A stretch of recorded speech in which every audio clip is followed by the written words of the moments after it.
Hey, what's going on, everybody? I've got a good one today. I've been wanting to ask this gentleman to come on for a long time, and he finally said yes, and I said I got to grab him, I got to bring him in, ladies and gentlemen, from Nashville, Tennessee, a great singer, a brilliant music writer, Mr. Jim Collins. How are you, Jim? I'm doing great, man. How about yourself? I'm doing okay. You're looking good, man. Thank you. Thank you. Let's go back a little bit. I think you and I first met back in about 92 or 93. I had jumped ship off of one club and I got drug over to borrowed money. And that's when you and I first met was then. And I'll have to tell you guys that this guy, everybody, all the bands that I worked with in the early 90s wanted to be like that guy right there, Jim Oh, Collins. I mean, man, your band was tight. You guys were just all over it. You guys were just no flaws, nothing. thank And you, man. I appreciate it. I'm really proud of those guys, and I think we were pretty good. oh, you guys were great. You were amazing. Now, when did you go to Nashville? When did you make the move? 1995, February of 1995. I 95. Yeah. played my last show was at the Crystal Chandelier in Lancaster in 1995, New Year's Eve Wow, or New Year's, yeah, 95. New Year's Eve. So, and I had heard that you said it was when you made the move, it wasn't easy. I know it was Um, hard telling the guys that, hey, yeah. I'm going and we're going to take a shot at this and see how it works and looks like you did pretty good. Well, Oh, it did turn out to be the right decision, but I have to say I still have dreams sometime about being on stage with those guys, and, I miss playing, I miss the whole live music thing, and, I actually I don't miss playing as much as I do rehearsing, because I've always been kind of try to be more of a creative kinda guy, and I always enjoyed that part of it, coming up with arrangements and working out harmony parts and things like hmm. that. But yeah, it's funny because how that all happened. We had done a show we opened up for the group Shenandoah. I Hmm. don't know how many people remember Shenandoah, but they had a bunch of hits in the early '90s, late '80s, I that night, the last couple of years of my band was together. I had started putting in a lot of my own songs. And so we were about 40%, or we were about 60% cover tunes, cause for the dancers and stuff. And Sure. then I started playing a lot of, originals. And, one night we opened up for Shenandoah and we didn't have that much time to play. So I just decided to do a bunch of my songs that night in that show.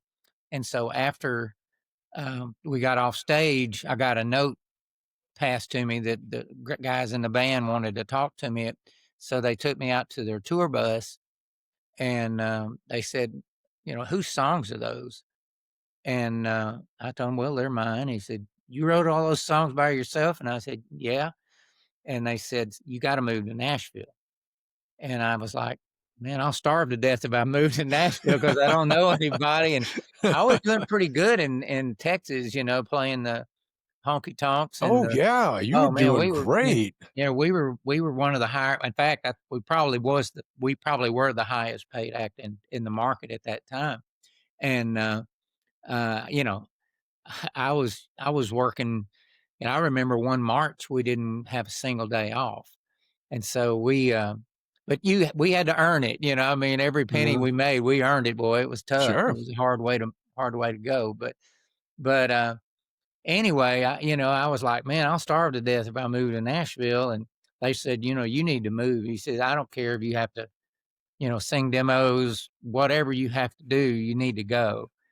And so, they put that thought in my head, and I talked it over with my wife, and my wife was like, she said, and I'll never forget what she said. She said, "I'd hate for us to be married 10 years from now, and you wonder if you could have done it at that level." And Yeah.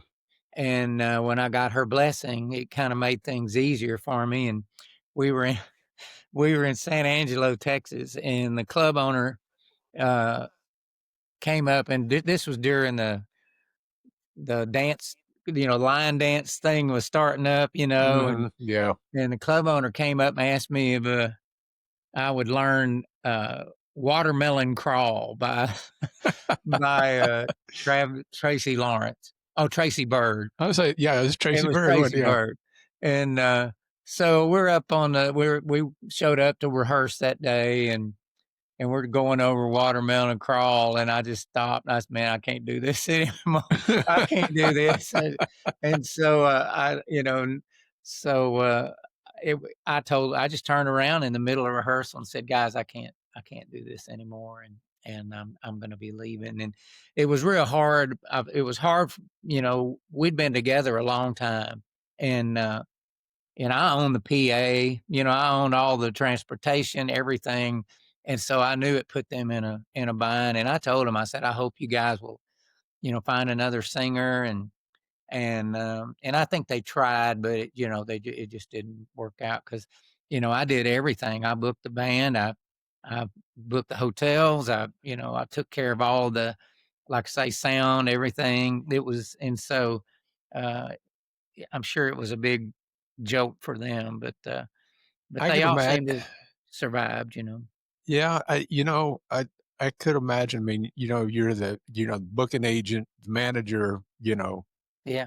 you're taking care of everything, and Mhm. but I mean, you guys together, you guys were so tight. I mean, it was amazing. And to Great see it, players, but more than anything, they were great team guys. They were team players. right?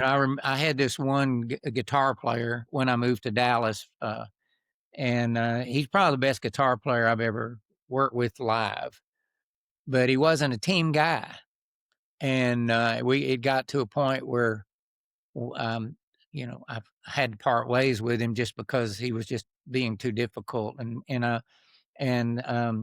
so I was able to hire someone that was still a great player, but with a better attitude, and that's when it kind of all came together. When I started working with team guys. Yeah. Well, I Mm. mean, you definitely had a team going then, Yeah, because they were I great. mean, you guys were on it, Thank and it you. and it never failed. Anytime you guys played the club, it was packed. I mean, Oh there were yeah, well, people coming out of the woodworks to come see you guys play. And then, of course, you made the jump and you went to Nashville.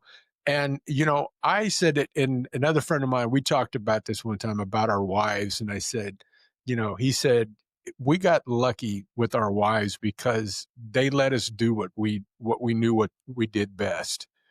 And for your wife to say, "Hey, if we don't do it now, what are we gonna be doing 10 years down the road and looking mhm, back going, man, we probably should have done that." So, and yeah. that was really great of her, just to, be right behind you and go and say, "Hey, we're just going and gonna do it." And you didn't have any idea what was gonna happen. You were Oh just no, I had no. I mean, I was. I remember my last night with my band, or with New Year's Eve. We played, and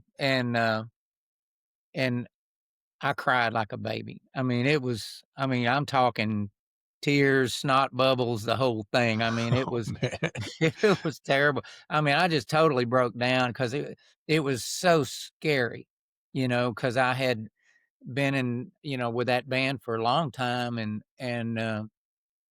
when you're going from, I mean, I knew what I was doing with that band, and I knew, but I had no idea what tomorrow was gonna hold, whether I was gonna be successful or if I was gonna fall flat on my face. And so it was a scary thing, but I just kind of thought, I got to, at some point, you got to believe in yourself. Yeah. I've often wondered, because there's a lot of players down in Texas that better, way better than me. Uh, what was the thing why did all this happen for me? And a lot of it is just having the guts to put it all on the line at some point, Yeah, just to do it. just to And do it. yeah, there's a guy that's down here now, he was on with me, last month, I think. His name's Andrew Dolan, and Andrew's going up to Nashville a lot now, and he's getting into writing. I mean, he has a band here, and they're great. I mean, his players are excellent. He's a great singer and everything, but he's kind of making the move like you did, and he's been going to Nashville a lot, but he's working more on songwriting than he is in singing. And I know he's bounced, probably bounced around some of the clubs down on downtown, and and done all that too. But he's there, and then of course, and then Bobby Blackburn's in Nashville now too. He made the move. He went from doing his thing at in where the hell was he? I forgot where he was. I'm getting old. This is just no fun anymore. It happens. Yeah, but Bobby's there, and he's bouncing around doing clubs, and I think he was just out with Clay Walker for a little while. He went out and did a run with him for a few, and he really said it felt good to be kind of back in the saddle and doing that again too. So it's just I I haven't been to Nashville in several years. I produced a show there. It's changed. It had when I was there, and it's probably been 3 or 4 years now since I've been there, and it was unbelievable when the last time I was there. Where they were just building stuff everywhere. Music Row is not Music Row I was gonna anymore. say it's not Music Row anymore. That's Mm-mm. done, and They've torn down a lot of those old, like my first publishing deal, was at EMI Publishing Company. That building's gone now. My wow, old office, I used to have was it was above what we call it Little Javelina Studio, but, uh, it's where Dolly Parton recorded 9 to 5. oh, They wow. they tore it down and now it's just some like a hotel or something. Really? Yeah, I noticed it looked like they were building condos downtown, and I Mhm. mean, if there was an empty building somewhere, they were turning it into something. They almost tore down the RCA building where Elvis and Patsy Cline, all those people recorded, and some investors came in and stopped them.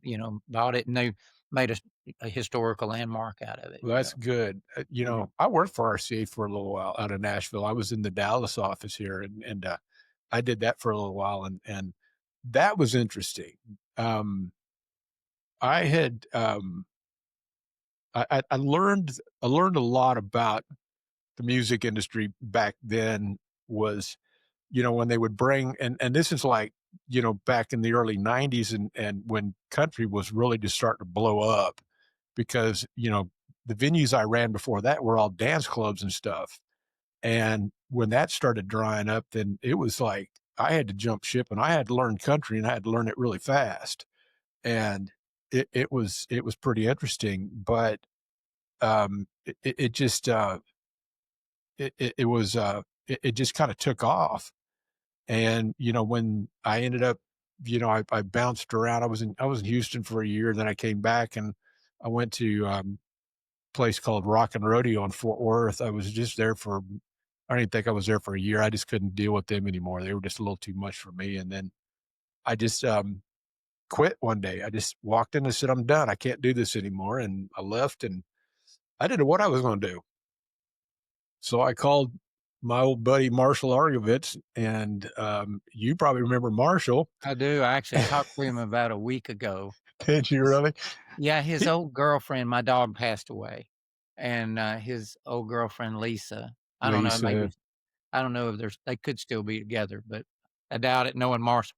I Uh, I don't think they are. I I think don't think they but Lisa, she's a Facebook, and she sent me a, really sweet card and, made us my wife and I both cry, and I wanted to call her and just say thank you for that, so, she's so nice. yeah, Last time I saw her, I went to Marshall's mom's funeral, and Lisa was there, and I hadn't seen her in years, and, yeah, she walked up to me and she goes, "Do you remember me?" And I said, How could I forget you? yeah. There's just no Yeah, way." she's awesome. She's She awesome. is, and it was so good just to visit with her and see her, and and Mm, and she and I are still we kinda bounce back and forth on Facebook too as well. I yeah. don't as far as the social media, I kinda just stuck on Facebook. I know some people kept going, "Ah, you need to come over and do, TikTok, and no, I looked at I that. I'm got like, rid of no, all that. I got rid of uh-uh. Twitter. I tried the Twitter thing, and it was just such a toxic hellhole It that was. I just couldn't do it anymore. I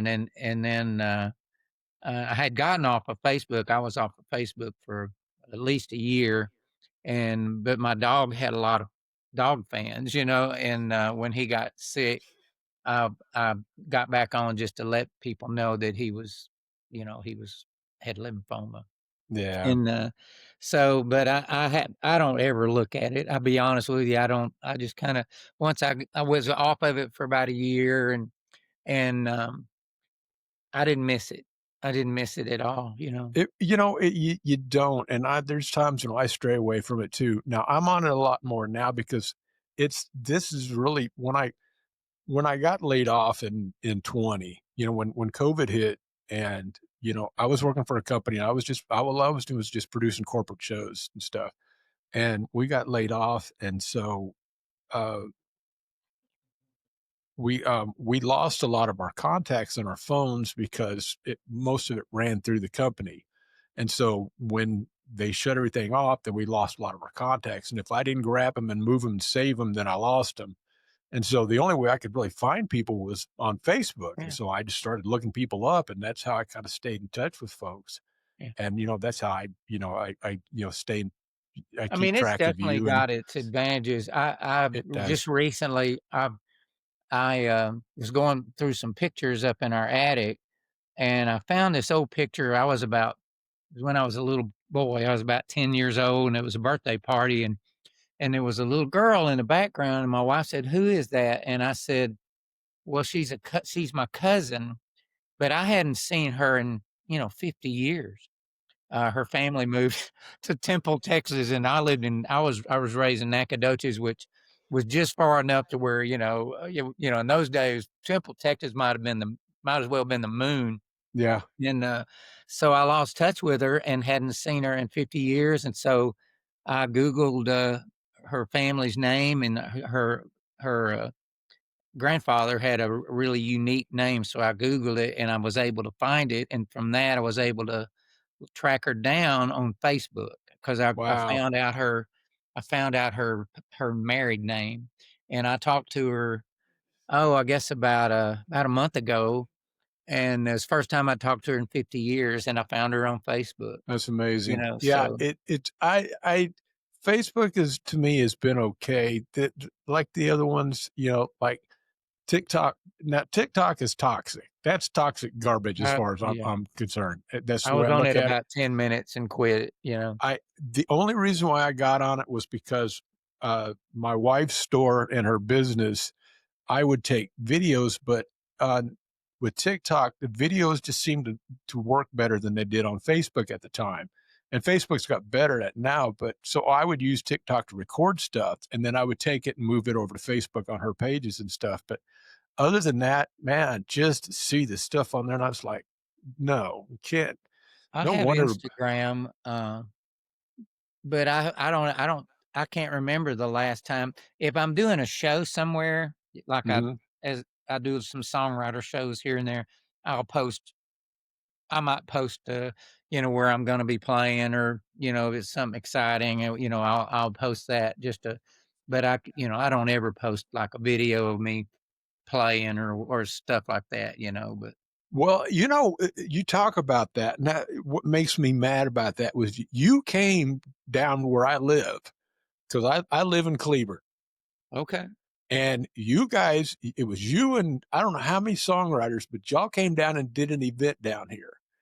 And I found out about it the night of the show. And I talked to the ladies at at I don't know, at the city council or something. I said, "Hey, why didn't you guys put this out?" "Oh, well, it was short notice. It's already sold out." And I've said, "I know one of the people in there." I said, and I almost said, I'm just gonna go in there and stand in the back. I don't care. I'm gonna get in one way or the other." But by then, the time I found out about it, it was already going and starting. Mm. And so I thought, well, maybe he'll be back one of these days. And I actually don't play that often. It's funny though. I did 2 shows last week, which was crazy. I did Monday, I played here in Nashville. The Texas Songwriters Hall of Fame put a show together to raise money for the flood victims. Mhm. And so me and Leroy Parnell and Larry Gatlin and Alan Shamblin and trying to think, Gary Nicholson, Oh, all all those all all those all slouches. Yeah, I yeah, know. all those Yeah. they're all in the Hall of Fame, Yeah. so we all did a show and to raise money, and I think they raised, some money for them. So Now I saw something. You're going up to Minneapolis? yeah, I'm doing that in November. That's just some rich guy with a bunch of money that and wants they're doing a it's in a theater there, and he called us to do it. And I'm actually just I booked it, and then I went, oh my god, I'm going to Minnesota in November. November. Yep. It's gonna be really cold, and but it should be a fun show. It's all uh, Jim Beavers is doing it. Jim's a great songwriter. He wrote Watching Airplanes, which Gary Allen song, was one of my Mhm. I love that record. And he wrote Red Solo Cup for For Toby, and he's had a Toby. few others, but so he's doing it, and he's really funny, and he's a Texan, and then there's another guy that's performing that's had a couple of Kenny Chesney things, and then a girl. I think she's a new singer or songwriter, so I don't really Uh-huh. know her, but anyway, Now have I'm sure. Now, how long have you been in Nashville now? 95, 30 Since years. 30 years now. Mhm. Okay, so it's changed a lot. Music has changed a lot, hasn't Yeah, it? it really has.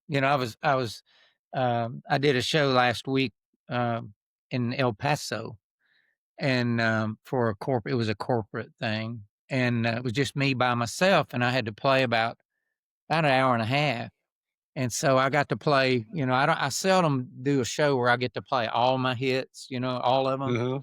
And so uh, I thought I'd just start with number one and just do the first hit and then the second one. And I just did it in order pretty much. And it struck me how much different those early songs were compared to what I'm writing now. It's changed quite a bit. Yeah, it does, because I don't listen. Well, I don't, I don't drive around much anymore, but I don't get to listen to the radio a whole lot. But I do try to, stay on top and, listen to, but it has changed so much than, Mhm. from, back in the 90s when it was, I mean, I kind of look at it like when country was country, and Yeah. it doesn't seem very country anymore. I Well, mean, there are you have to search for it, and these yeah. days, but it's Mhm. there. Uh, Really, writing the song hasn't changed that much. The production has changed quite a bit. Um, some of the phrasing is a little different. I mean, Mhm. I think you got to remember these young artists how they listen to their music. They don't listen to the radio like you and I do. They've got to they stream all their music, and they'll have hip hop songs, and then they'll have some country songs, and then they'll have, a little bit of everything. And so that since they listen to all that stuff, it just kind of somehow works its way into their songs, Yeah. and um, some of it's good, some of it's, I'd rather not listen Just to, but I don't listen to the radio much anymore, but I listen to sports talk radio, yeah. and, but, I do it I always keep up with what's going on. I listen enough to where I know what's on the radio there's some really good ones, I mean, I think Morgan Wallen's writing great songs. Hardy's a great songwriter. Now, Um, Morgan Wallen, he is good, but he needs to stop throwing stuff off the top of his club, though. That what he needs to stop you doing, know, I think. I've written with Morgan, and, Have you? he's actually a really sweet he came in, he's yes, sir, no, sir. He was a very sweet guy. But evidently, he'll get to drinking, You know, and then things change, but, we've all been there. We get yeah, to drinking, do little kind of stupid things and stuff. But I yeah. thought, come on, Well, Morgan, that's a little dangerous. he's got his problem is he's got a lot of hanger-oners, a lot of guys that are, Oh, just, I think leading him down, you know I mean, he's the a grown pot. man. He's a grown man, so he's letting them lead him down a path, but he's got a lot of people trying to influence everything he does, so Yeah, sometimes you just got to ditch the posse and just kind of, yeah, yeah. do your own thing. And I could see that, uh, but down on Broadway, that has changed a lot too. It, I never go downtown, and I nobody mean, does. in the early days when I first started coming to Nashville in the mid '80s, and, boy, it was just kind of it all felt like a little small town. I mean, Mhm. Music Row, everybody knew everybody, and it had this small town feel.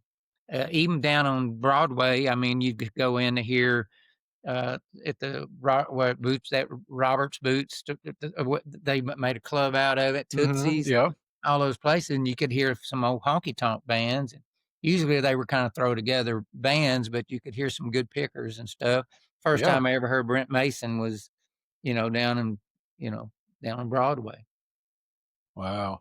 Yeah. Yeah, it was, I used to do NAMM, and I used to do winter and summer NAMM, and so, of course, summer was in Nashville, and they put together one year, they put together all these pickers, all these players, and I came in and the guys were getting set up and everything, and I walked over and we were just talking and make sure their lines were right, everything was good, and then one of the other guys that was working on the deal with me, he goes, "The drummer's over there somewhere," and he brought him over and he introduced and he goes, "Hey, this is Gavin," and he goes, "Hey, I'm Eddie Bears Jr." And I Eddie's a went good friend of I mine. w I went, "Huh?" Yeah. And he goes, "Yeah." And I went, "Okay, everybody else doesn't matter. This is Yeah, Eddie. yeah. That's all I want to talk to Eddie's is Eddie."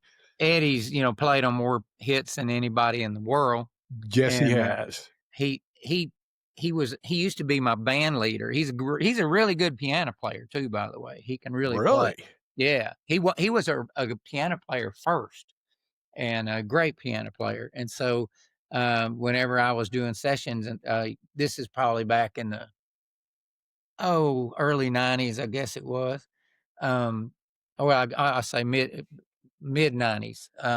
Anyway, Eddie was my band leader, and he put the bands together when I would go into the studio to record songs and stuff. But he's a good guy. Yeah, that the guy asked me when he introduced me, and I froze, and he goes, "You know him?" And I was like, "Everybody knows him." I mean, he and I talked, and he was the nicest guy. Yeah, He was just yeah, so just down to earth, and I told him, I said, "You've played with everybody." And he goes, "Well, no, I haven't played with everybody." And I said, "Okay, almost everybody." And he goes, "Okay, yeah, that's kind of close. That's yeah, a little closer." But he was just and I was in awe because I play the drums too, and I was in awe of just watching him play. yeah. And I He's mean, left-handed. yeah, He's he plays very, it's different. yeah, And I was watching him, I was like, "I gotta figure this out," and I was like, "I can't figure this out. I don't know what he's doing, but it yeah. didn't matter. He's amazing.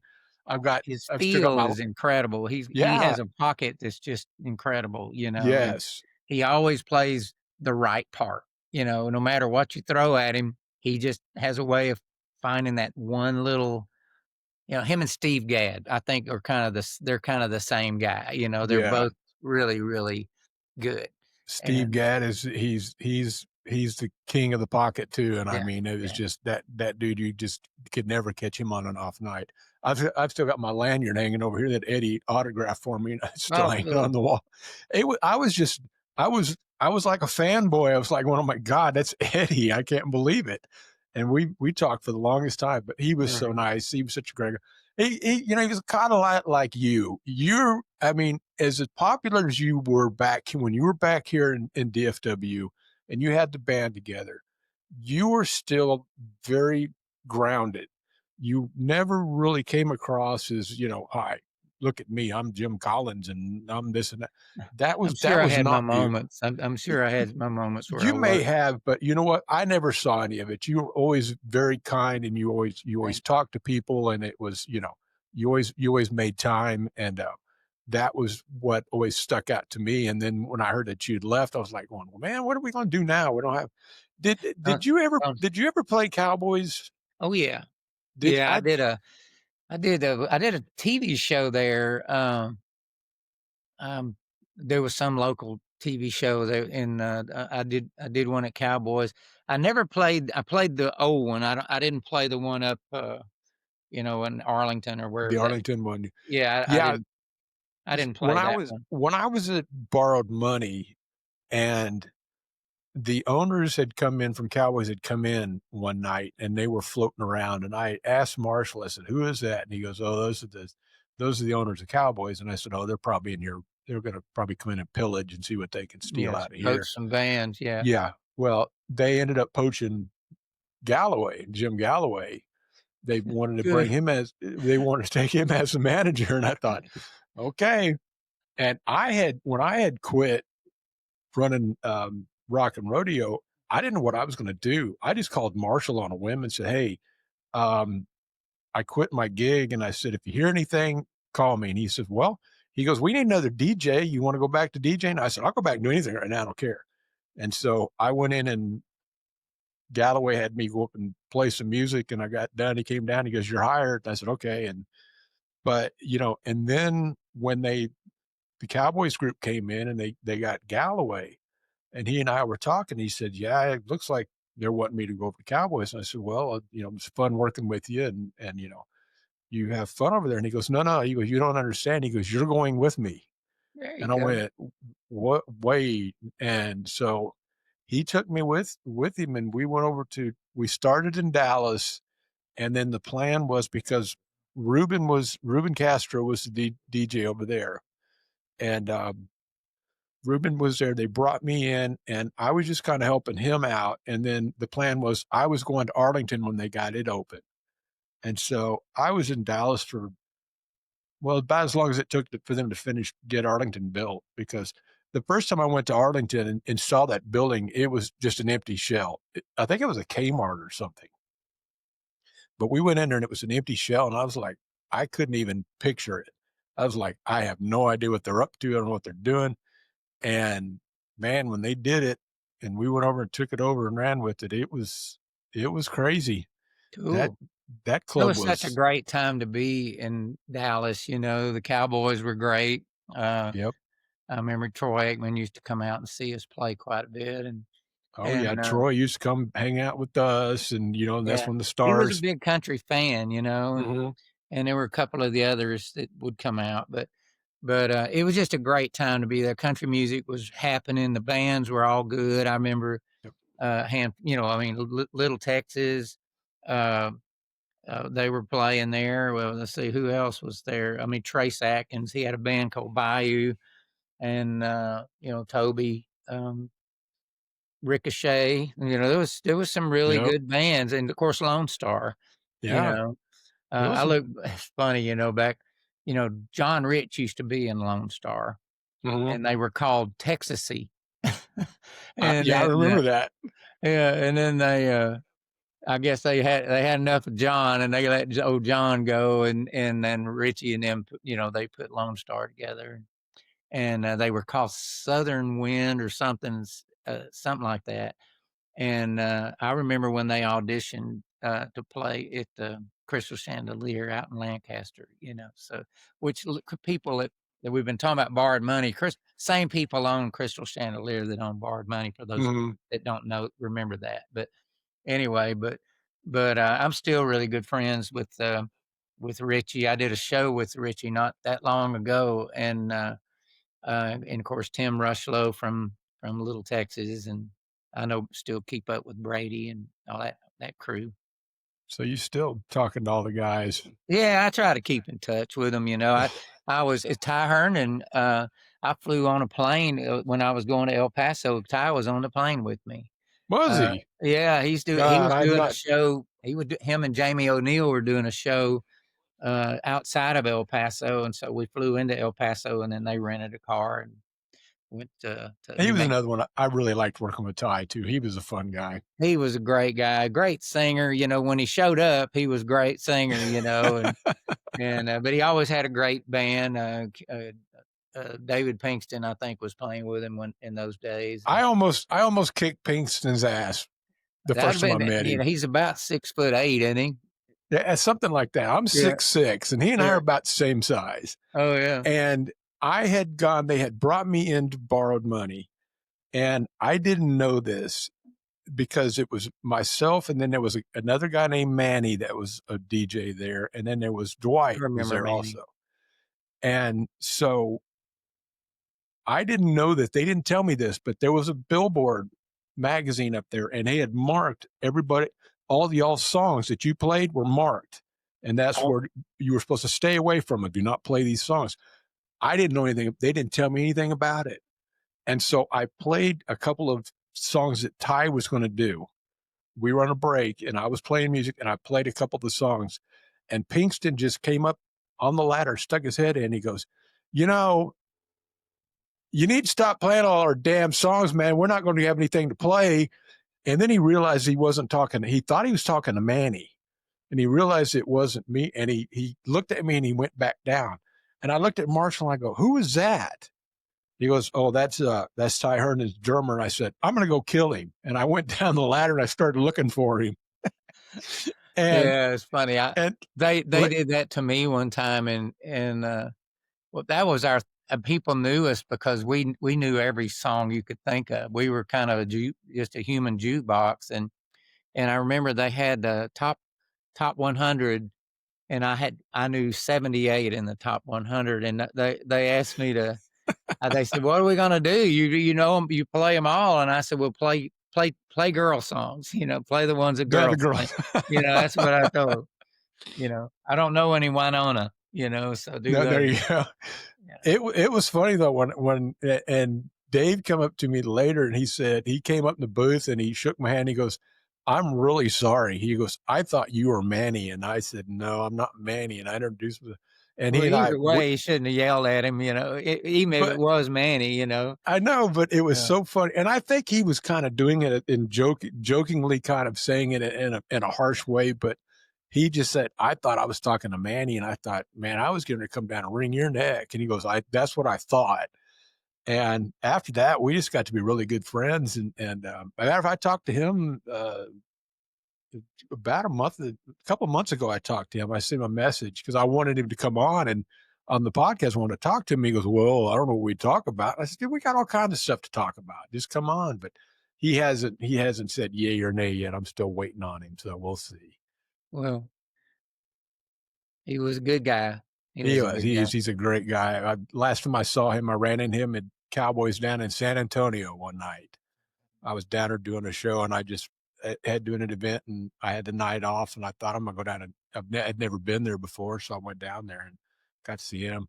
I hear that somebody told me Marty Heddon's back down there singing again. Oh, cool. I Cool. thought he just kind of fell off the planet there for a little while and didn't hear much about him. And then I talked to Cassandra over at Red River the other last week, and she told me that Marty's down there singing. So Well, I that's guess good. he's back in the loop. So now for you, when you're writing songs, where do you get the motivation, the inspiration to do these? Um, well, I mean, my wife likes really expensive shoes, so that's all the motivation I need. No, I'm kidding. Uh, there is some truth to that. I told her one time Oh, she's gonna spin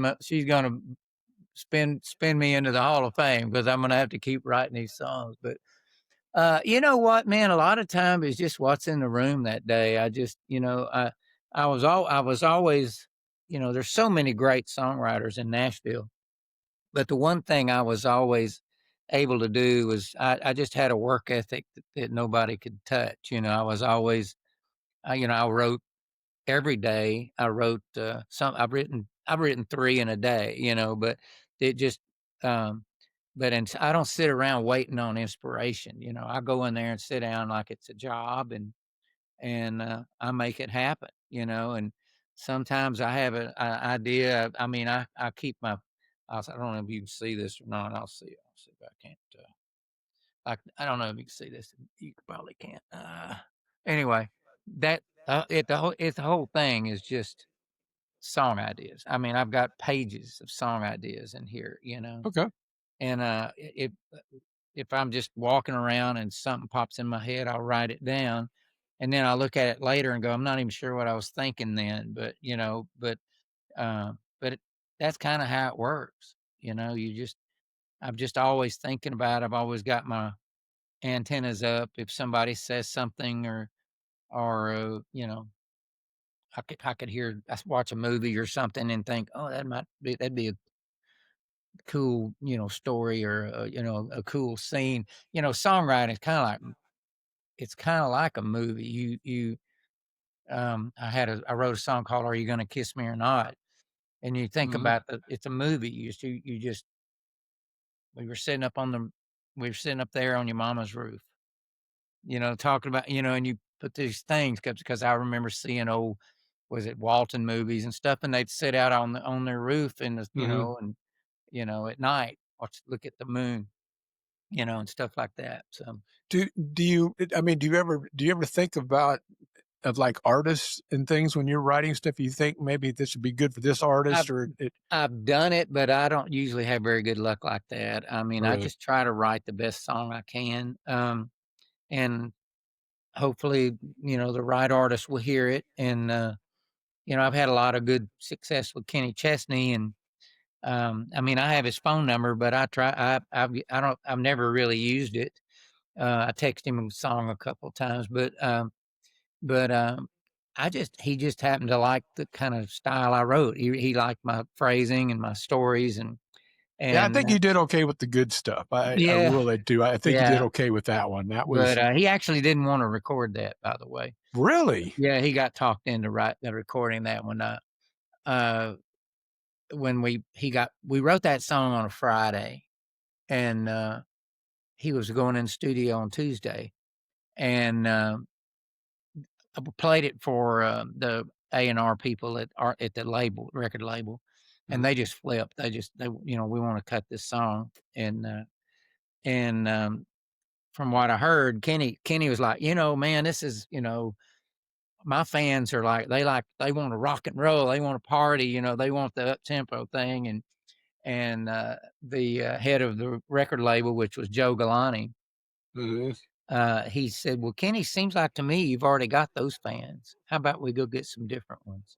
And that made sense to him, and so he recorded it, and it wound up being at the time it tied the record for most weeks at number one. It was a 7-week number one song, and it was song of the year and all That's a that. it's a great song, and Thank I you. you Well, know he called me when that song was going up the charts, and he did call me, said, "Jim, this is gonna be a big one. This is gonna be a big one." And so I said, "Well, from your hope is with us on this one," and he was. So, Well, it was it's kinda the same way with the rock bands, back in the late '80s, early '90s when, they were just, like you said, just hitting it hard, and then all of a sudden, they come out with a ballad, and like you said, it got a whole different group of people mhm, interested in yeah, their music, and they yeah. they started listening to it, so I Well, you think can get pigeonholed into, like Kenny. I wrote, "She Thinks My Tractor's Sexy." I wrote that for him and me and uh, Paul Overstreet, and uh, I had right there, and that was in the early part. I'd had a couple of hits before that one, but then I had that one and another one that was kind of just a fun up tempo, radio ditty kind of thing, and I was worried about being, pigeonholed into, oh, this guy, he just writes a funny little ditties, and And so that's kind of when we wrote the good stuff. I said, I got to show these people that I can write other things. You could, yeah. And so when I had that when we wrote that song, I was so glad that it got out because I write a lot of songs that I'm really proud of that never see the light of day, and that's just the way it is. But that one got through, and then right behind that one, I had a song on Trace Atkins called "Then They Do" that I wrote for my daughter, sang it at her wedding, and though both of those songs are songs that I'm really proud of. And so after that, people started coming to me when, they wanted to hear what I had to what I was writing, so You know, you brought it up before. I wanted to bring it up, but I'm going to bring it up now. Let's talk tractors. What what were you doing? Okay. So you did She Thinks My Tractor Sexy. That was the yeah. first one, right? Yeah, Okay. yeah. Where did that come from? Okay, I was riding with Paul Overstreet one day. Mhm. It was actually me and Paul and another guy, I won't mention his name, I don't wanna embarrass him, but Paul was telling a story. Paul had a little farm out in Cheatham County and about 100 acres, and he was out bush hogging one day, and his tractor broke down, and he had to go get a part for his tractor to fix it, and his wife, Julie, said, "Well, can I ride along with you?" And, he said, they got in the car and they're headed to the tractor place, and he said, "I don't know what got into her." He said, "Man, she scooted over there next to me, she was kissing on my neck, and so I about wrecked my truck off, she was kissing on me."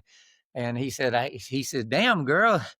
He said, "I guess this farm equipment turns you on, don't it?" Like that. And when he said that, I just busted out laughing. I said, "Man, let's write that. Let's just write that." Cause I'm from Nacogdoches. I was raised on a dairy farm. So we Mhm. had tractors and I was driving tractors. I said, "Man, we need to write that. That's a love song where I come from." And so the guy that we were riding with, he goes, "That's the stupidest thing I've ever heard in my life." So we wind up writing some sad song, grandpa dying and the family we write this really sad, tear jerking song. And the minute that dude left, I said, "Paul, let's write that other one." And so we wrote it in about 45 minutes and just having the best, it's probably of all the songs I've written, that's the one I had the most fun writing because we were just having fun. I never dreamed anybody'd ever hear it. Honestly, never dreamed it. And I took it. I remember I took it into EMI I wanted to demo it, and they refused to. They said it's stupid. They don't want to waste the money on it. And so I used my own money. Do you remember Chip Abernathy, the drummer here in Dallas? Mhm. He's there in Dallas now.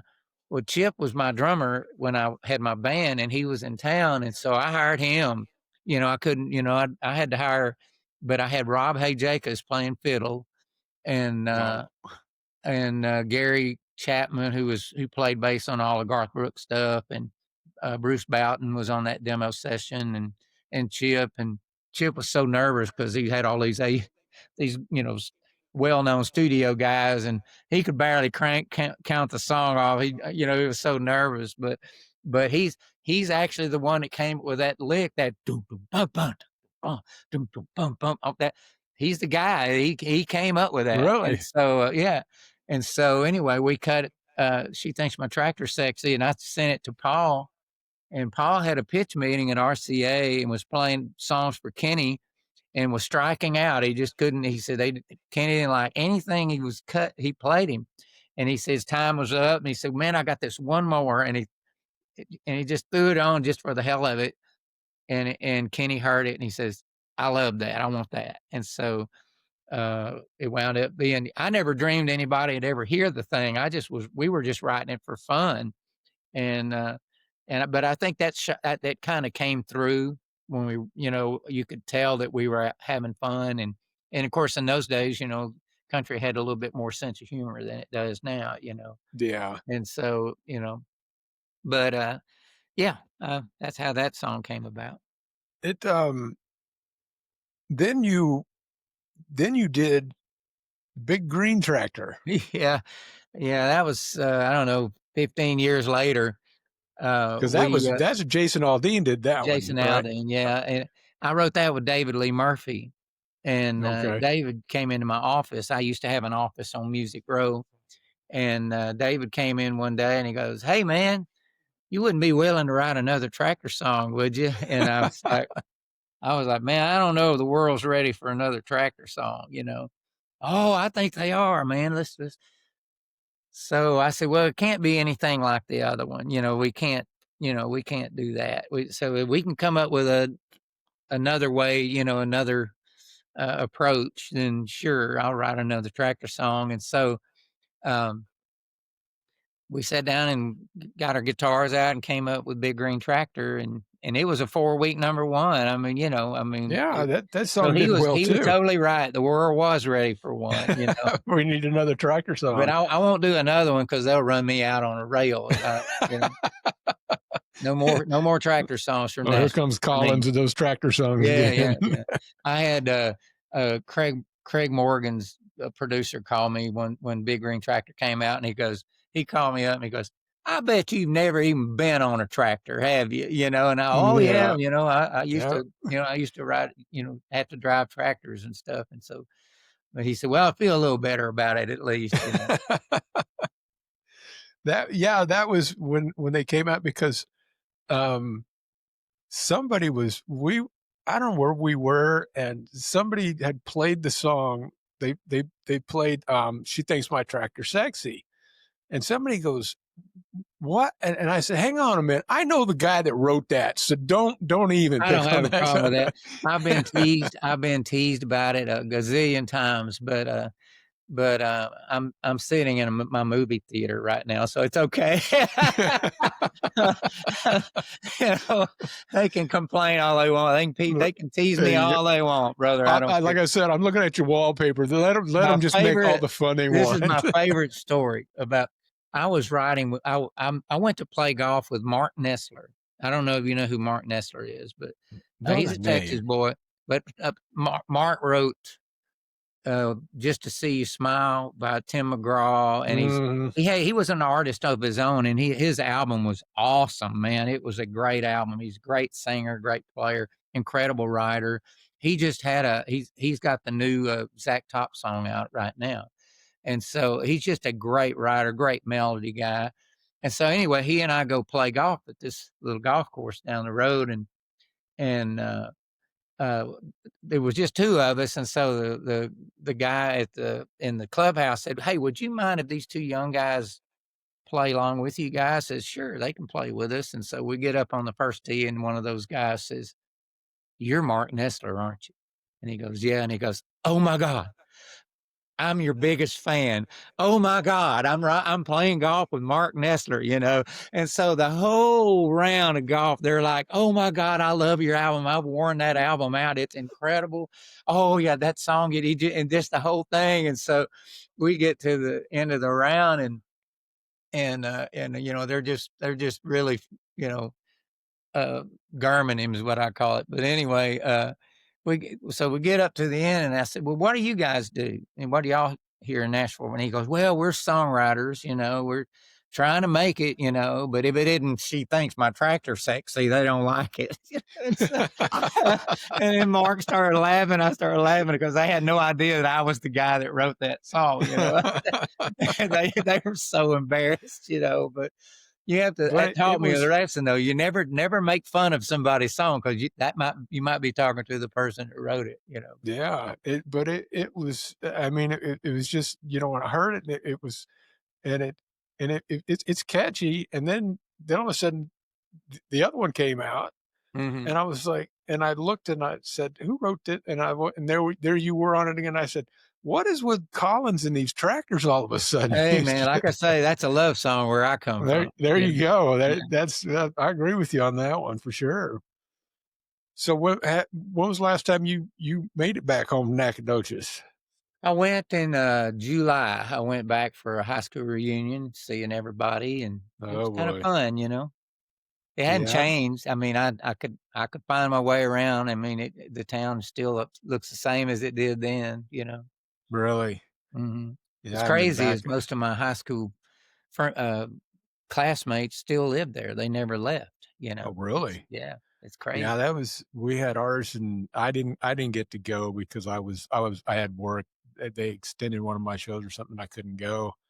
But, yeah, there's still a lot of the people I went to high school, but I lived in a little town in Louisiana, and there was, like when we graduated, I think we were the largest graduating class they'd ever had, and I think there was, like, 160 of us or something, so it was nothing of anything amazing, but I didn't get to go. I think it was our 40th.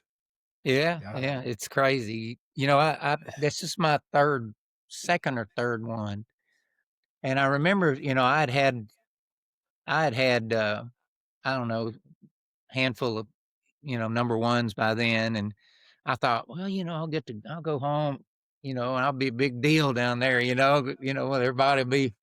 You know, man, I went back thinking, you know, I was gonna go up, "Yeah, man, I'm hit songwriter," you know, all this kind of stuff. Mm. They could have cared less, and it was awesome, man.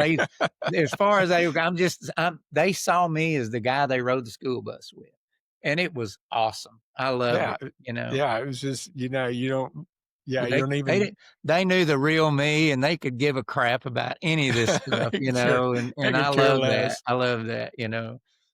I'm sitting here, because I've got your page up and I'm looking at I've been going through all your music, and I really had forgotten how much you've written over the years. Yeah, I've had over 250 songs recorded, you know, so Oh my god, and I yeah. started going through them, and I went, "Where does it stop?"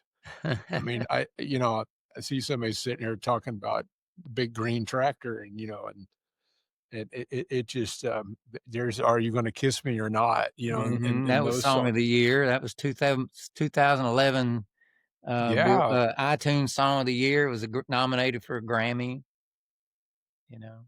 and I'm so you've done okay. You I'm you hanging in there, man. you're hanging in I'm there, just man, and happy to be here, man.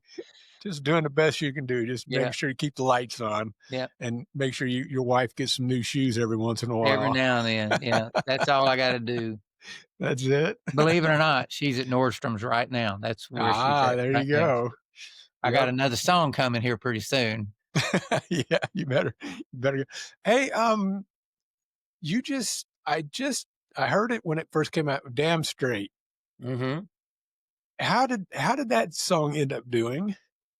Well, it was a 3-week number 1. Was it? Okay, Mhm. I heard it.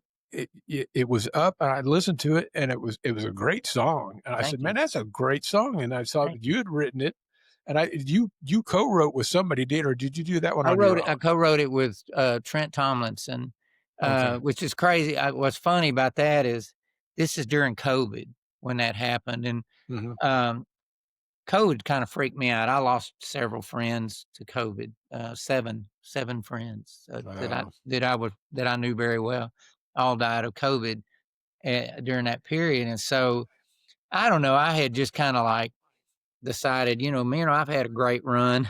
I don't want to endanger my life to go in public, right with somebody in a room, and I was just kind of like, I'm had it, and so I've had a great run, and I was actually going to retire, and I had just got in the Texas Songwriters Hall of Fame, and I really enjoyed Austin. I had never really spent much time there, and we thought about buying a house outside of, out in the hill country outside of Austin. Mhm. And we were actually looking at houses. And anyway, Trent called me one morning and he goes, "Hey man, let's write a song." And I said, "Man, I'll be honest with you.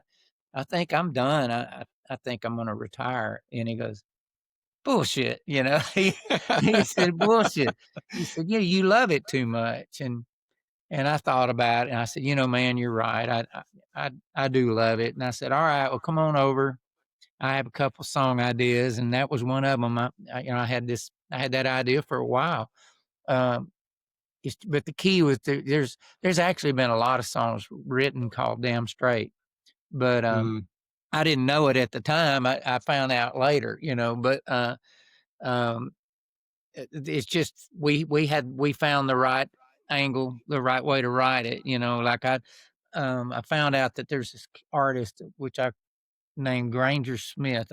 He's had a song called "Damn Straight," and I didn't know it when we wrote the song, or I probably wouldn't have written it. But and you listen to the way they wrote it, and it's just completely different than the way we wrote it.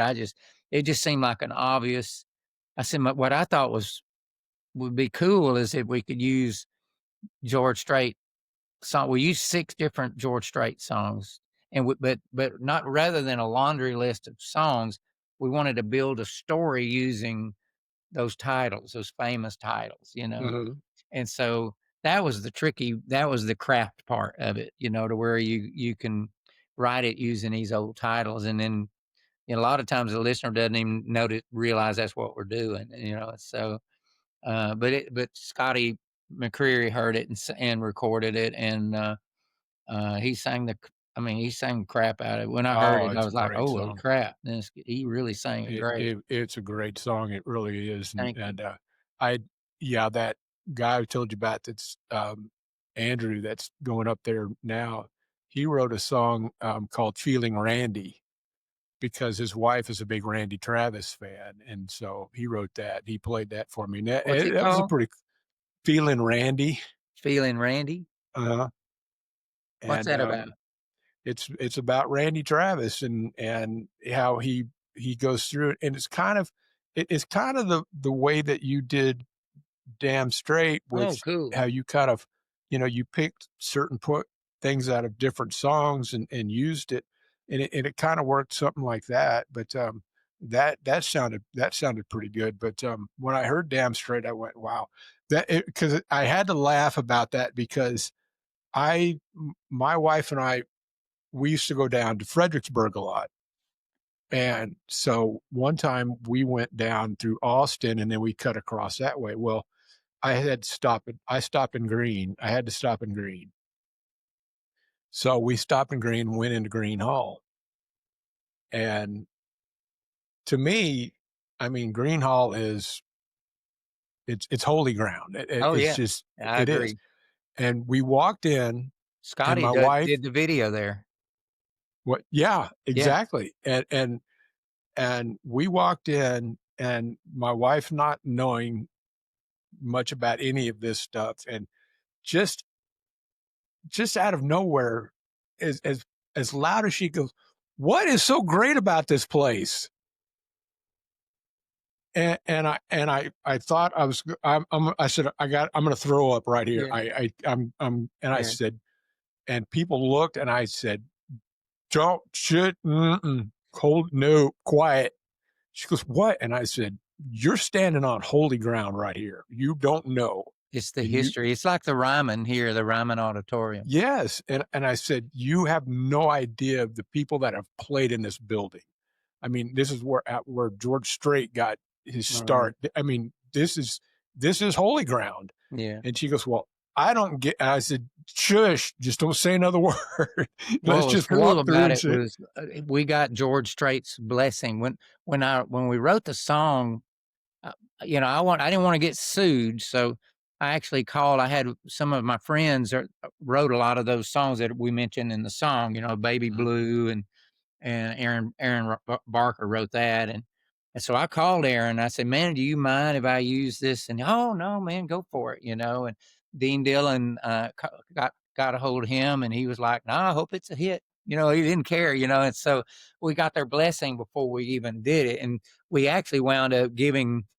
Even before the song was picked to be a single, we just decided, you know what, their songs are part of this song. They wouldn't Without their songs, this wouldn't be a song. You know what I mean? And so yeah, we did what they call a lot. It's a what is it called? A sample license agreement where we give them a little money before just for the you know because their name was on it, or their we use their song title, and they mhm, all agreed to it. I mean, it was really cool. So but thank God for those guys and those great songs. George Strait, my dad used to. I remember I would call my dad and I'd say, "Hey, Dad, the good stuff just 7 week number one." He goes, "Oh, that's great, son." He goes, "Has George Strait recorded any of your songs?" And I'd go, "No, sir." And he goes, keep trying. And You're right. he would it's, a total Texas thing, but he was That like, "Keep trying." And so for a long time, I try to get George. I tried every way I could to write another Chair. I want to write the Chair, but and it never happened. But I wrote a song one with Marv Green, a California boy, uh, and George Strait cut it, and it wound up being a single. It was George's 56 #1 song, and it was a song called "Just Comes Natural," and it's up tempo thing. And so I was so excited. I called, I when the song, it was a single, it went #1, and I called my dad. I said, "Dad, George Strait song just went #1." He goes, "Oh, that's great, son. Has Alan Jackson ever recorded any of your songs?" And I was like, "Oh, shit, can't make me really? happy for anything." No. I got George Strait, now you want Alan Nah, Jackson. now he's wanting Alan. So, That yeah, I remember seeing somewhere that on an interview, you had snuck one in on George you got a George Strait song yeah, in I got there. 2. I got Yeah, you 2. got 2, okay, Yeah. 'cause isn't it Dean Dillon writes pretty much all of them, doesn't he? Yeah, I think he's had, like, 31 George Strait hits. Wow, Yeah, yeah. that's a lot, and for him to give you blessing to do what y'all did Yeah, with yeah, Dan he was Strait and everything, that well, was really cool. Dean was in between, marriages one time, and he lived with me and my wife for a brief like a month, until he Really? he got kicked out of his house, so he didn't have any Oh place to go. I said, "Well, god, come stay with us, man," and that was an interesting month, man. He's really a true character. I'll bet. But Y'all shoulda got together and wrote some stuff. You we did. probably did. We I was gonna did. say you Yeah, we probably have yeah, did. we got 2 or 3 songs recorded together over the years, but, he's in he's up there with Bob Dylan, man. He's that good. He did write the Chair. He I would and say, Oceanfront yeah, that was Property and all and all those, all those yeah. songs. He wrote all those songs. Yeah, when I heard his name, Dean Dillon, I said, "Yep, he wrote a few of the George Strait Yeah, songs, yeah. no doubt about that." Well, this has been very interesting, man. I really appreciate you taking time to do this because this is I've been wanting to talk to you for a long time, and I was sitting there going, "How am I gonna approach this? What am I gonna do?" Just And pass. and you know what? And then I realized it's like, wait a minute, it's Jim Collins. He's he's I know you're busy all the time, but you were so gracious just to say, yeah, anytime, whatever you want to do it. Sure, And I man. I thought, mean, I'm not as busy as I used to be. I'm not retired. I still write, but I'm not chasing it hard like I used to. I mean, there was a time I was hitting it hard, and but these days I just kind of write when I have a reason to, yeah, kind I of was I thing. was watching something. I was reading something about you. You were writing something, and then you thought, well, maybe I'm gonna throw a little drum track in there and see how that sounds. And then you went, no, I think I'll throw a little guitar in there now and see Yeah, how that I sounds. can't. Or anything. I don't know how to stop. I have a little OCD, and originally I was just going to do just a vocal and a guitar acoustic. That was it.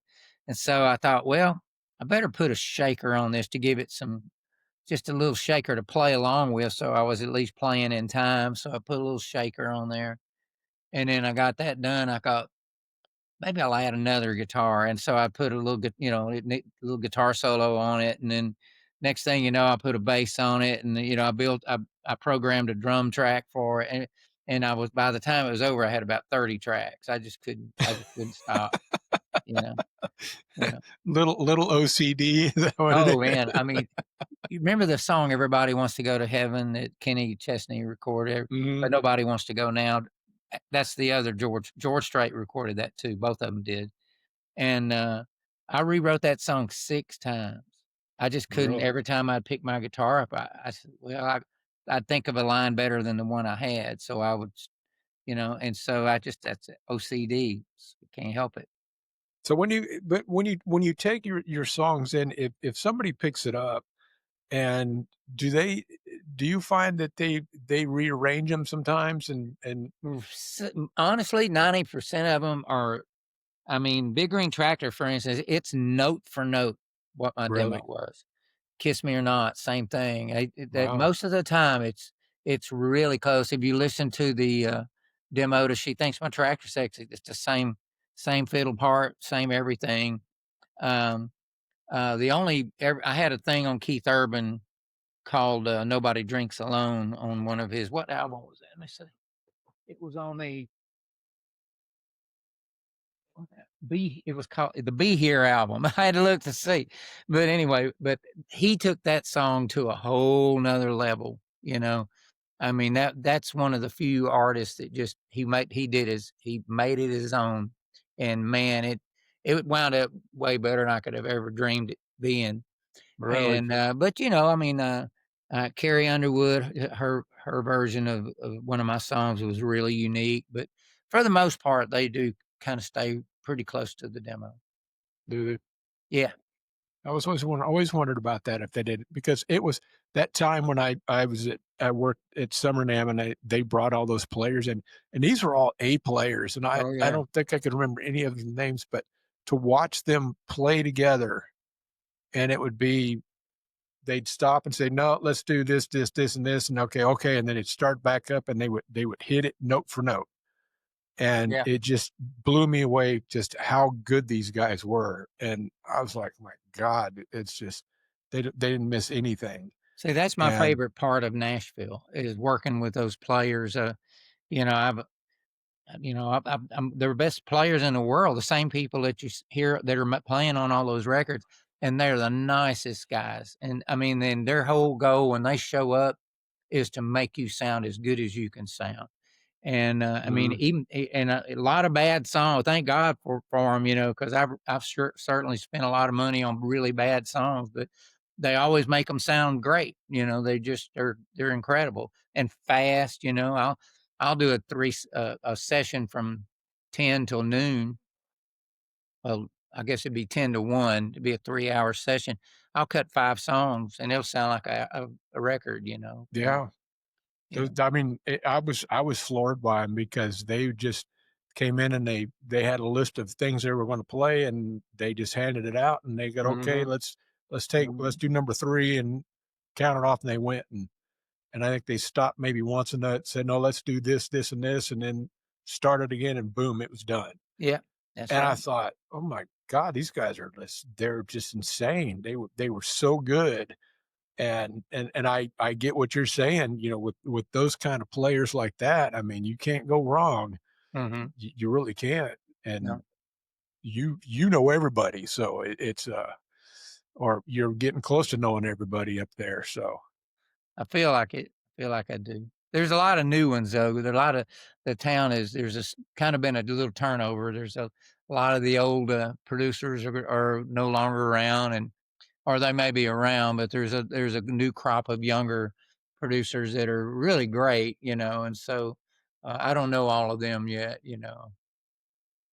don't know all of them yet. You'll No, you'll you'll figure it out. You'll well, I get just like I say, I'm not chasing it like I used to. So well, yeah, I mean, you get to that point to where it's like it's for me, I retired what last year or year before. I don't even know what year it is now, but because my body finally just said, you can't do this anymore. No more 12, 13, 14, 15 hours a day. And no, you can't do that anymore. And so I finally just had to say, just, just told everybody, said, I'm done. I can't do it mhm, anymore. And so it was hard at the beginning, yeah. because it's all I know. It's like I've just been doing production for damn near 40 years, and it's like, what do I do now? Yeah, that's a job. That's a very, involved kind of a thing. It Yeah, I mean, takes a lot of it takes a lot. I was kinda like you, I had to make sure the rooms were booked, the trucks were getting there, the gear was there, everything was, the sound guy, the lighting guy, all that stuff, and it just but, it just that one time, I think I what really got me was I did True Value Hardware in Denver one year, and Darius Rucker was playing, and what a great bunch of people. they Yeah, were. Darius is great. Flew with a buddy of mine, another songwriter, Brett James, and we flew out to South Carolina where and wrote with Darius, and a really nice guy, really He nice. is, he's a very nice guy, but, that was like a 23-hour day. They started their big meeting at, like, 7 o'clock in the morning, and all the, all the owners of different stores are there, and it's just a huge thing, and then they have, like, an hour-long meeting, and then after that, we struck the stage, and we set up for Darius, and he played that night. And so we had this huge gap. We got him set up, did all the checks and everything. Of course, Darius was out playing golf. He wasn't even there. He was. Right. I said, He's a "Where's big Darius?" And golfer, yeah, yeah. yeah, and Darius. Oh, he's on the golf course. I said, never mind. I should have known. But then, of course, he played, did his thing, and like I said, I got back to the hotel. It's like been like 23 hours, and I got home from that one, and I thought, I don't know how much longer I can do this. Yeah. And So that it was your was watermelon crawl moment, huh? It was, it really was, We're back to that again. and I had to, I finally just had to, I talked to my wife and I Mm. said, "This is," and, after COVID, we got laid off during COVID in 20, and then, nothing happened in 21. You were doing mostly virtual stuff in 21, and then 22 came, and it's like the floodgates opened and everybody wanted to be live and doing shows again, and I don't know how many I did that year, and that's but people kept going, "Well, why are you picking up all these shows?" I was like, "Well, hell, I'm making up for 21 when we weren't doing anything." And so after that, and that show with True Value, and that was just an ass beater. And I Yeah. mean, I I thought I could still do this. No, I can't. I can't do that anymore.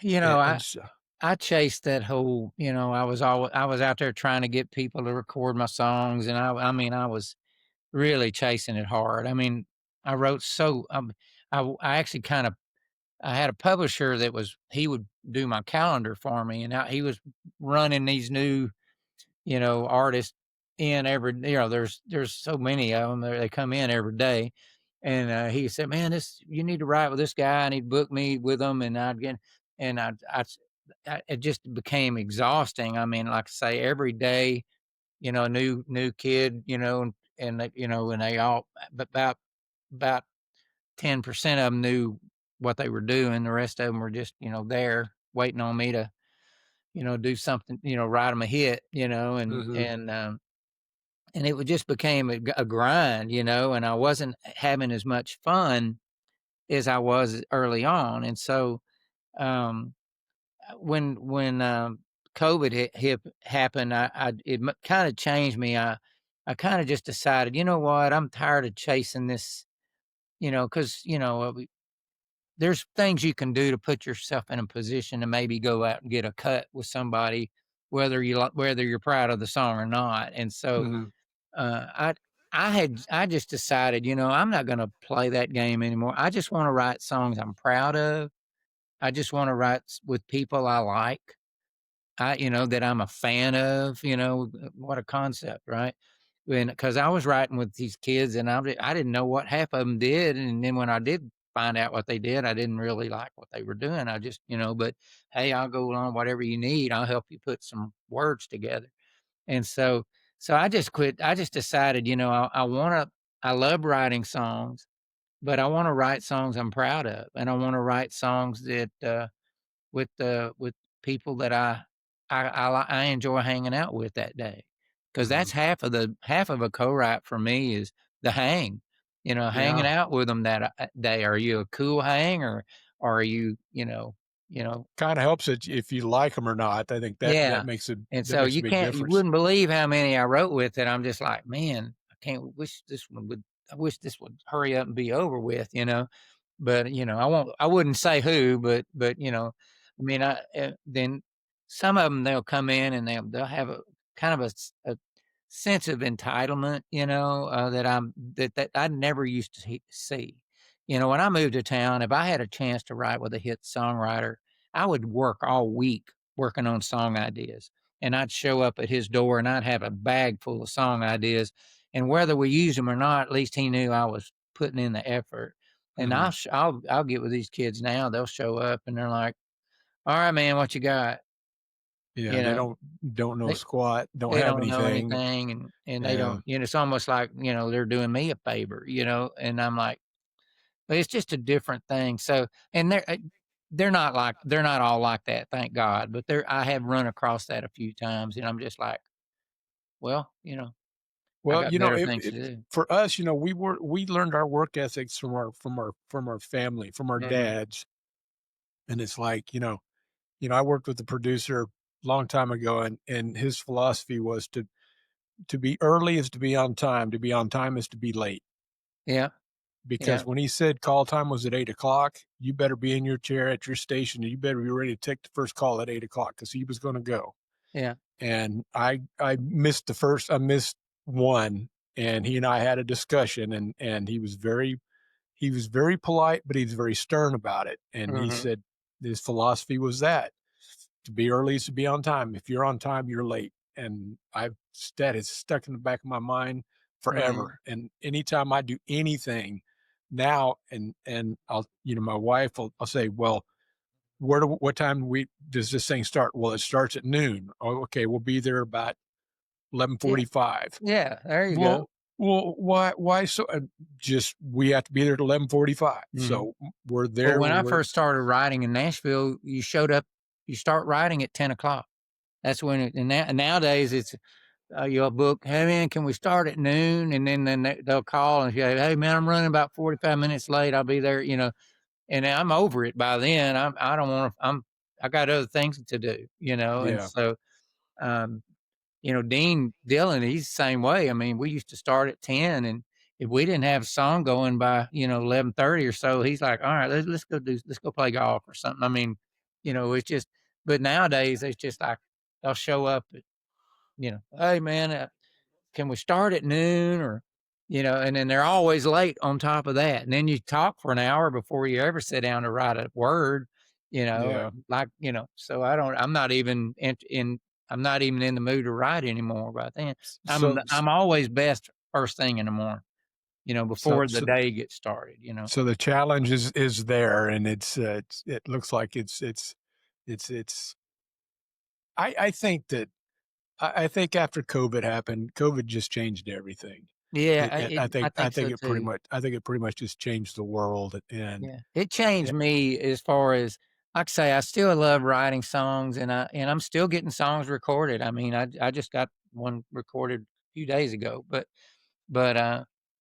the thing is, it's just I've kind of gotten where like I say, I'll write a song if I have a reason to, if I'm excited about you as an artist, or if I have a really cool song idea that I want to write, that I'll write then, but I don't wanna just go in there and try to pull something out of the air every day and write, you know, for no well, I reason. you know what? I think you've earned that though. I think you've earned that right, and Well, you've and I'm looking at the accolades again behind you, and you have definitely earned that right. With well, everything, all the songs that you've written and what you've done, take it easy for a little while. It's just yeah, all my hang out. competition's saying the same thing though, Oh They're like, yeah, "Yeah, Jim, take it easy." yeah. Slow No, down, Jim. it's We funny because I was telling somebody I've really cut back writing. I'm not writing near as much as I used to, and they go, "Well, how many have you written?" And I said, "Well, I've only written 80 this year. Last year I wrote 80 songs, and so that's half of what I used to write." I said that's a slow Yeah, year for you when you do yeah, that. So and so, I'm still, I still write a lot, you know? I do they. I remember back in the '90s. They were signing artists just left and right. They were just picking up just anybody and everybody, and they would record them. They would do a whole album's worth of stuff, and then they would shelve it, Mhm. and it would never see I the light of day. Me, they shelved me, basically. They put out 1 single on me and didn't do anything, they shelved it, so, Did yeah. are they? Does that still happen? I mean, I'm sure. I'm sure it Is does, you know? because it was, and I, you know, it was to me. It kind of reminds me. It kind of made me think a lot about college football in a way because I read something one time that, you could have a number one player out of high school, and like say he's a quarterback, and this team would a college team would pick him up that already had a good quarterback, but they would pick this other kid up because they didn't want anybody else to have him. Oh, And yeah. they would just put him on the practice team or whatever, or maybe use him as backup here and there. But Mhm. and it kind of seemed a lot like that to me with the artists that all the new artists that they signed because I was watching them just signing people left and right, and they would get stuff recorded, and then they would just shelve it, and they Mhm. were just That's like, kinda eh. what happened to me. I mean, um, I kept and when I got signed to Arista Records in, '97, and, that's when I started writing out really seriously because they were pitching me all these songs, and then in those days, they didn't really encourage the artist to be a writer. They just, let the songwriters do the writing and you just be the artist. Mhm, And, but they would pitch me these songs and I was getting what, being a new guy, I was getting what everybody else had already passed on. They're gonna if somebody writes a great song, they're gonna take it to George Strait or they're gonna take it to McGraw or somebody like that. And mhm. I was getting what they'd all passed on. And so I just thought, well, I feel like I can write better songs than these. And so that's kind of what got me That's what getting got you more going in serious that. about writing. And so anyway, it I think it still probably happens some, but I just don't even know how that works anymore. I don't even It pay seems attention like to it. it's changed so much, and Oh, it it's has. just it's Yeah. like I said, last time I was in Nashville, I was just I and I a friend of mine who lives. I got some friends that live out there that I work with, and they're kind of like you. The only time they're downtown is if we're doing a show because they have to be at the convention center. Yeah. But other than that, they wouldn't be downtown to save their lives. They said, No. I hate going down there. I don't want anything to do with being on Broadway, any of that stuff. That's and my friend Tony Reed, he's a lighting guy in Nashville, he said, for whatever you do, he goes, watch out for the woo girls. And I went, woo girls. And I went, all right, you're going to have to fill me in on this one. And I did not know this, but he told me that Nashville was the number one destination for bachelorette parties. Bachelorettes. That's right. And I went, what? And I said, I thought that I was thinking Vegas would be that. And he goes, no, no, no, they come here. And he Yeah. goes, now, he goes, you'll notice that they all ride in these buses that have the tops cut off of them and no windows and everything. And they'll just be hanging out the window, just woo the whole time. And, and that night, and I hate him to this day for doing this because that night I was down my hotel was at the very end of Broadway. And all I could hear at night with those buses going by and those girls woo going by. Mhm. And I went, damn it, Tony. And I told him the next day, I said, you should have never brought that up because that's all I hear now are woo girls. He goes, yep, they're all over the place. You got to watch out for them. So I had no idea about Yeah. that. It's Bachelorette parties there. yeah. That's It's amazing. Well, Jim, oh wow, we've been on for a while. yeah. I'm getting You know what? hungry. I'm gonna have to go Uh, eat some lunch now. yeah, I know. Hey, I want to thank you again for taking your time out to do this for me. This has Happy been to. very important for me because I've been wanting to have you on, but it was just a matter of I was just trying to time myself. I was trying to make the perfect time when to ask, and I just figured, hell, I've just got to do it anyway. Yeah, So, man, just ask.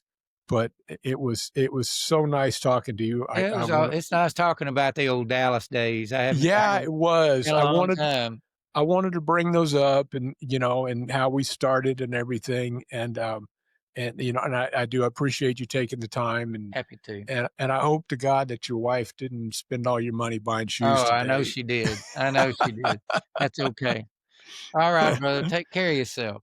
Hey, before we go, stay with me before we take off in anything. I got something I need to talk to you real quick about. But Okay. ladies and gentlemen, again, the great songwriter in Nashville, Mr. Jim Collins. Jim, again, thank you very much. Much love to you and your family, and I hope we get to do it again soon. You All right. take care, all right? Sounds good. Thanks for joining Epic Stage Journeys and then some. Stay well, and we'll see you down the road.